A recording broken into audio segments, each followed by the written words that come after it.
I gave everything to keep others whole, until the day I shattered. In the quiet of a hospital room, surrounded by strangers instead of family, I saw the truth clearly for the first time. Sometimes the ones you love the most are the first to let go when you fall, but when I rose, they were all brought down to their knees. Part 1. Ottoman, Philadelphia, a city where time slips between red leaves and forgotten glances. Autumn arrived like a whispered goodbye. Trees shed their last colors onto quiet sidewalks. The wind howled through the empty streets like it carried secrets nobody wanted to hear. And I, Isla Morgan, was stumbling out of another 12-hour night shift at Eastbridge General's emergency wing, where grief had a permanent address. The hospital clock blinked 6 a.m. in cold, indifferent red. I signed off my last patient report with a trembling hand, my fingers stiff from adrenaline and exhaustion. The fluorescent lights above flickered as I walked down the corridor, passing the quiet groans of patients and the silent prayers of their loved ones. I moved slowly, my wet shoes slapping against the linoleum, still soaked from last night's downpour. In the locker room, my uniform clung to my skin. My shoes, muddy, broken, waited where I'd left them, like loyal soldiers who had endured yet another battle. Just as I bent down to unlace them, I heard her voice. "Isla, you doing okay?" It was Nora Simmons, the head nurse, kind and sharp-eyed, the kind of woman who always noticed when you were on the verge of unraveling. I forced a smile, lips dry and chapped. "As long as I make it to bed, I'll live," I replied, voice hoarse from shouting through trauma rooms all night. "Got plans this weekend? Staying in or escaping the madness?" I shook my head gently. "Mom and Camille are on vacation in Florida. I've got laundry the size of Everest waiting for me." She sighed, placing a soft hand on my shoulder. "Isla, do you ever actually rest?" I didn't answer. I didn't need to. We both knew the truth. In my family, I was the glue, the cleaner, the peacemaker, the fixer. No one asked me to be. But if I didn't do it, the cracks would swallow everything whole. The bus ride home to my battered apartment in West Oak Lane was as bleak as ever. Gray clouds above, foggy windows beside, and silence so loud it pressed against your chest. I leaned my head against the cold glass, watching traffic grow on the opposite side of the road, people heading into the day I had just survived. My one-bedroom place was tiny, but it was mine, and it was clean, spotless. Maybe because chaos was the soundtrack of my childhood home, where clutter shared space with Camille's constant laughter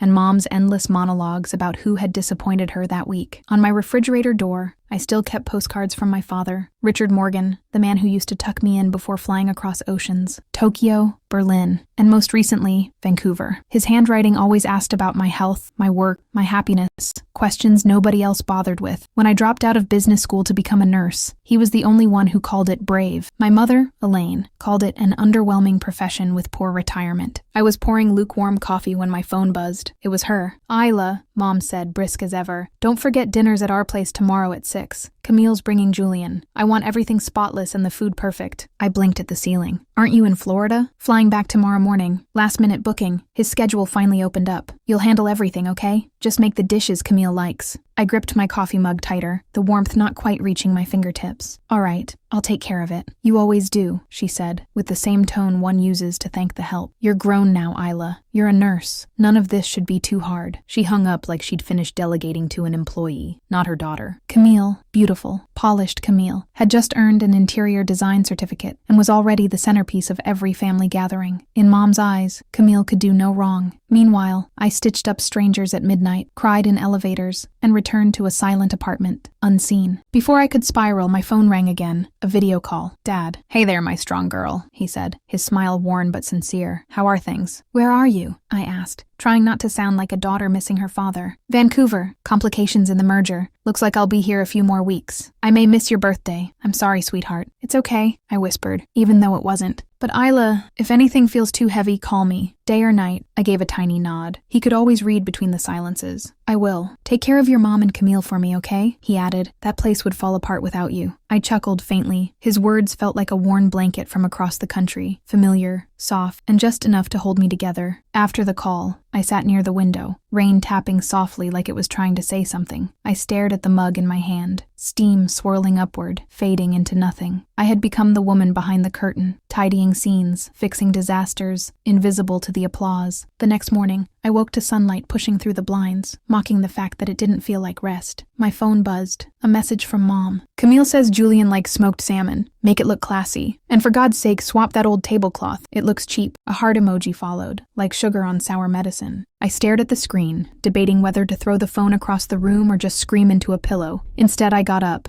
silently listing what I'd need from the grocery store. At the supermarket, the aisles were packed, the carts heavy with weekend cheer. My phone rang again. Camille. Isla, can you grab a bottle of organic red wine? Not the cheap stuff. Julian's picky. Can you? A gentle command disguised as a question. While I checked my bank balance and hovered over wine labels that looked expensive but weren't, she added, "Oh, and if there are white tulips, get some. Mom says Julian's dad likes minimalism." I froze in the wine aisle, fingers curled around the cheapest bottle that still had a French-sounding name. I felt like I was planning a dinner party I wasn't even invited to. That afternoon, I arrived at the house. It was empty, cold. I threw myself into the chaos, mopping floors, wiping windows, chopping vegetables. The kitchen grew hotter with every minute, sweat dripping down my back, hair sticking to my face. The clock ticked faster than it ever had. Still no sign of Mom or Camille, but the orders kept rolling in. No onions in the salad, Julian's allergic. Rinse the wine glasses, they looked cloudy last time. By 4 p.m., everything was ready, spotless, magazine perfect. I sank into a chair, my legs aching, my forehead damp. The house sparkled. The table gleamed. Not a soul had asked me how I was. Not one person had offered help. And somehow none of it surprised me. Part 2. Half an hour after I'd placed the final glass on the dinner table, the front door exploded open like a stage curtain pulled back too harshly. Camille marched in, suitcase clattering behind her, heels stabbing the polished wood floor, and wearing a wine-colored dress tight enough to choke air from her lungs,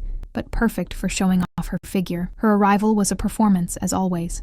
Mom, Elaine Morgan, followed, the unmistakable scent of her perfume crashing through the room like a tidal wave of roses and expectations. She didn't stop to greet me, didn't notice the flushed exhaustion on my face or the aching in my hands. She gave the room a quick glance, like a manager inspecting her assistant's presentation. "Well," she said with a sigh, "acceptable. But what's with the napkin folds? They look sloppy." "Isla, presentation matters." Camille drifted past her, peering into the salad bowl like it had personally offended her. "Wait, no risotto." Her expression twisted into a disappointed pout. Julian said he was really craving it. I kept my voice steady, controlled like a nurse talking to a distressed patient. "You never said I needed to make that." Camille blinked, then turned to Mom with theatrical disappointment. She always has to do things her way. I bit my tongue so hard I tasted blood, swallowed the retort like I'd done 1,000 times before. I knew how this dance went. Mom, without missing a beat, placed her manicured hands on her hips and said, "Camille is still building her future, Isla. You're already stable. Helping out a little isn't that big of a deal." Stable. That word had been their go-to label for years. Stable meant I had a job, an apartment, a life stitched together from sacrifices. Stable meant I didn't get to complain. It meant I was expected to hold the weight of this family without a single word of protest. Dinner ended around 8. Julian, Camille's boyfriend, left with a smug grin, probably still impressed with how seamlessly the evening had been pulled off, never once realizing the tired woman refilling his wine glass had been awake for nearly 40 hours. Camille walked him to the gate, her laughter echoing like a chime in a scripted sitcom. Mom parked herself on the sofa, legs crossed, eyes glued to her phone, scrolling with total detachment. Neither offered to help.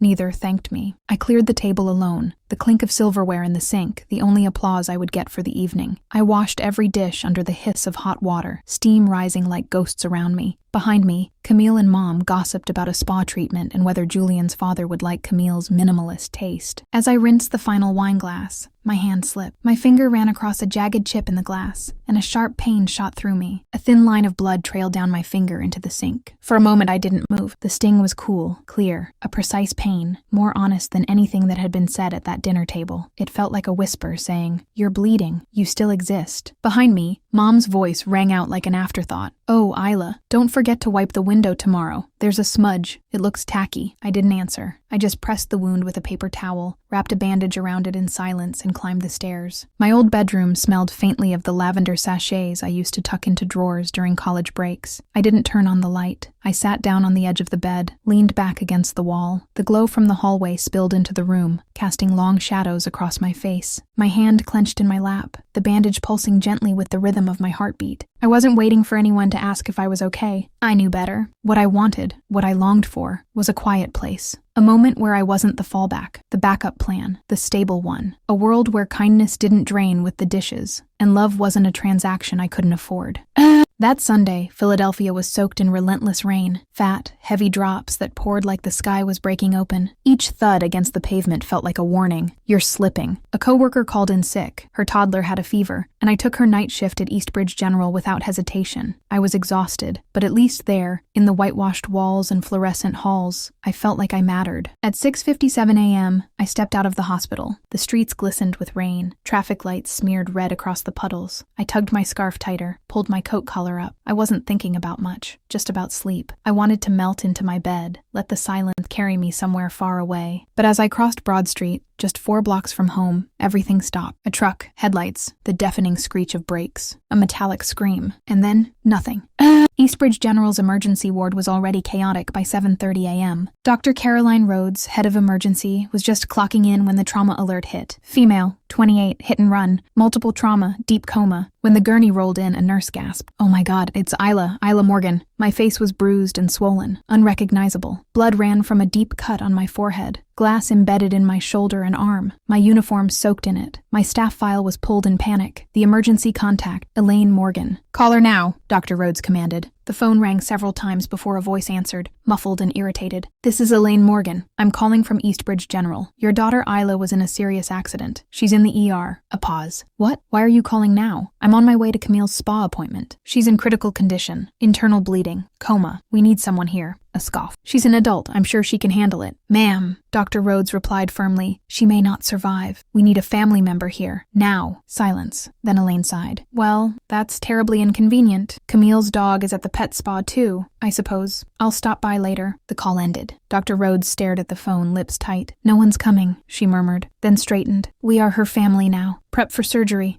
The operation lasted 6 hours. My abdomen was torn, my liver ruptured, my femur shattered. Early signs of brain swelling showed on the scans. The same body I'd used to lift gurneys and comfort patients now lay still beneath surgical lights, stitched back together by the hands I once worked beside. After the surgery, I was moved to ICU. A ventilator hummed beside me. My heartbeat echoed through machines. No family in the waiting room. No calls, just the quiet devotion of strangers. At 11 a.m., Dr. Rhodes tried again. Elaine's voice came from what sounded like a nail salon. I know, she said impatiently. "Don't worry. Isla's strong. She's a nurse. She knows how to get through these things." "Ma'am," Dr. Rhodes's voice was stone. "She doesn't need encouragement. She needs you, right now." Elaine's voice dropped to a whisper. "If I cancel Camille's appointment, she'll be upset. She's been looking forward to it all week. If you don't come now," Dr. Rhodes said slowly, "you might not get another chance to say anything to your daughter." Silence. Then click. Disconnected. Part 3. Night fell in the ICU like a curtain drawn over a tragedy that no one had come to witness. There were no footsteps echoing down the polished hallway. No hands reached for mine. The soft beeping of monitors was the only sound that proved I was still alive. The sterile, fluorescent light overhead flickered quietly, casting a cold glow across my bandaged body. Machines hissed and blinked, keeping time like a symphony no one listened to. The only person who sat beside me was family. It was Josie Tran, a quiet nurse from my team, a friend, perhaps the closest thing I had to one. She held my hand gently, thumb brushing over the back of it like I might slip away if she let go. "If you can hear me, Isla," she whispered, her voice trembling but warm. "Don't give up, okay? Everyone here's waiting for you." She wiped my clammy forehead with a warm towel and reached into her coat pocket. Then, with the kind of care usually reserved for sacred relics, she placed a small, worn, stuffed bunny beside my pillow, the same one I'd had on my backpack since nursing school. Josie didn't speak much after that, but her presence, steady and quiet, became the only anchor I had between life and death. She came every day, every shift break, every chance she got. I didn't wake on the first day, or the second, but I knew the instant that truck hit me, nothing would ever be the same.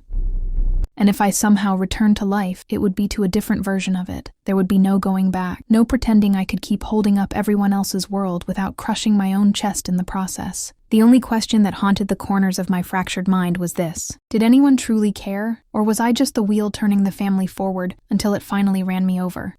Time in the ICU became a haze of white ceilings, mechanical beeps, and shadows moving behind curtains. I couldn't speak, I couldn't move, but I could hear, and that was both a comfort and a curse. The first day passed, no one came. The second day, still no sign of my mother, Elaine, or Camille. Josie stayed. She practically lived at the hospital. During her breaks, she would sit beside me and hum softly, or smooth the creased edge of my blanket. Sometimes she'd talk about the patients we used to care for, or how she had found a new cafe I'd probably love. Her words were hopeful, but her eyes often weren't. Dr. Caroline Rhodes stopped by in quiet intervals, not just to check vitals, but to bend down beside me and whisper as if speaking to a child in a sacred chapel. "If you can hear me, Isla," she'd say softly, "try moving your finger." I couldn't. But her voice stayed with me like music from a dream I was too tired to wake up from. On the third morning, the hospital social worker made another call to my mother. The response? Exactly like the last. "I think Isla's fine," Elaine said briskly. "You nurses act like every sneeze is a death sentence just so you can call the family." "Ma'am," the social worker said, trying to remain calm, "she still hasn't opened her eyes. We can't proceed with another surgery unless a family member signs the consent." "Then postpone it. I'm taking Camille to a dress fitting," she replied. The line went dead. The ICU team didn't argue. They just carried on, quietly stitching my broken body back together, because they knew what it meant for a young colleague to lie abandoned in critical condition.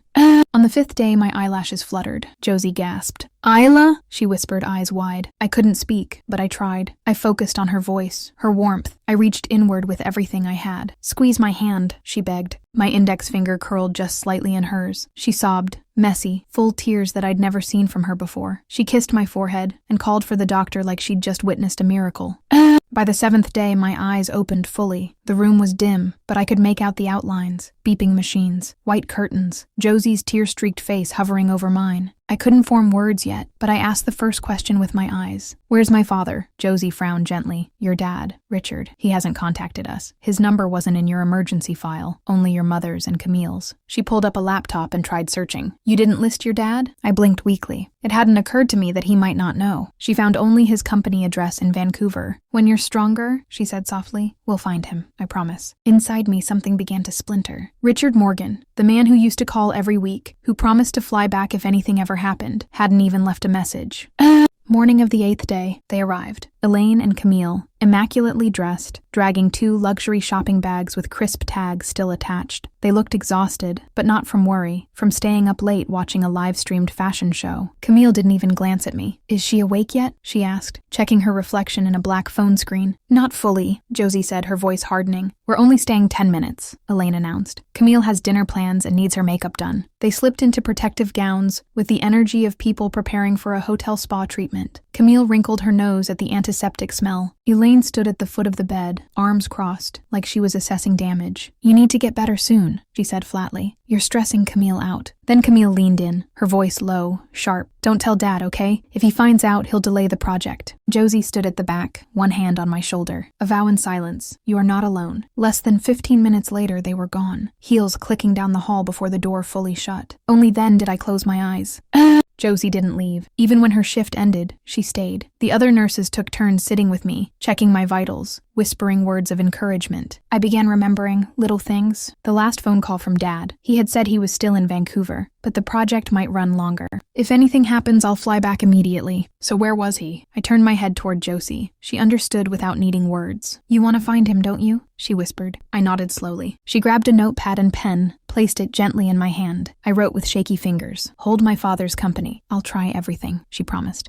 Josie spent half a day chasing names and emails. Finally, she got through to a woman named Lorraine Caldwell, Dad's executive assistant. At first, Lorraine sounded professional, clipped. Then Josie mentioned my name. There was a pause. "Isla Morgan?" she asked, stunned. "She's Mr. Morgan's daughter." Another silence. "I'm sorry, I thought he already knew." "He doesn't know anything," Josie replied, her tone growing sharp. "And Isla just survived a major accident." A beat passed. Then Lorraine said, "I'll take care of it." 2 hours later, the ICU phone rang. Josie answered. She turned pale and passed the receiver to me. My father's voice came through, hoarse, panicked. "Josie, how's Isla? They said she was in an accident. Why didn't anyone call me?" Josie held the phone to my ear. I couldn't speak, but the tears came, silent and heavy. That night, after doctors confirmed I was stable enough to move out of ICU, Josie handed me a temporary phone. Dad called again immediately. "Isla, my God, I had no idea. Your mother only said you had the flu and took time off work. If I'd known," my voice, fragile and raspy, barely came through. "Where are you now?" "I'm still in the US, he replied. "Chicago. The Vancouver project ended 2 weeks ago. I've just been waiting to fly back to Philadelphia." Something inside me snapped. It wasn't just neglect. It was a lie. Deliberate, cold, unforgivable. My mother hadn't just failed to call him. She had made sure he stayed away. I requested an early discharge, on the condition I would be monitored. Josie offered to care for me at her apartment. I refused to return to Elaine Morgan's house. Not anymore. Final part. The early days after I left the ICU felt like stepping onto foreign ground. My body ached with every step, But it wasn't the pain I noticed most. It was the silence. I didn't call my mother. I didn't text Camille, and neither of them reached out. I moved into Josie's spare room, filled with soft yellow light and quiet evenings. She made tea each night, folding blankets over the couch like a ritual of care. She never asked questions I couldn't answer. Her presence was a kind of medicine. No noise, no demands, just space to breathe. One night, as we sat near the open window, she asked softly, "What will you do now, Isla?" I looked up from my journal, the ink still wet on a line I had just written. Some betrayals come with silence, and so will the answer. "I'm not sure yet," I said, "but I think it's time they feel what I felt." Slowly, sweetly. Weeks passed. My strength returned, but I didn't go back to being the girl who said yes. I let my phone stay quiet. I started working part-time at a new clinic, one where no one knew my family, where I was just Isla. One afternoon, while picking up coffee, I heard a voice behind me. "Isla?" I turned. Camila. Perfect as always, hair curled just right, lips stained rosewood, but her eyes faltered when she saw me, like seeing a ghost she forgot to bury. "Oh my God, you look better," she said, almost surprised. "I didn't think you'd be up already." "Already?" I echoed. She blinked. "I mean, it was serious, right?" I nodded. "It was, but I'm healing." A pause. "I was thinking," she said. "Julian's organizing a charity gala next month. It's a big deal. You should come. Maybe even help out." There it was again. The pull. The assumption that I'd fall back into the pattern. "Sure," I smiled. "I'd love to help." It started that night, the unraveling. Julian Reeves was polished charm layered over something darker. I knew it the moment I saw him again, sitting beside Camille, hands on her waist, whispering plans about donors and decor while sipping expensive wine he didn't pay for. It didn't take long to find the cracks.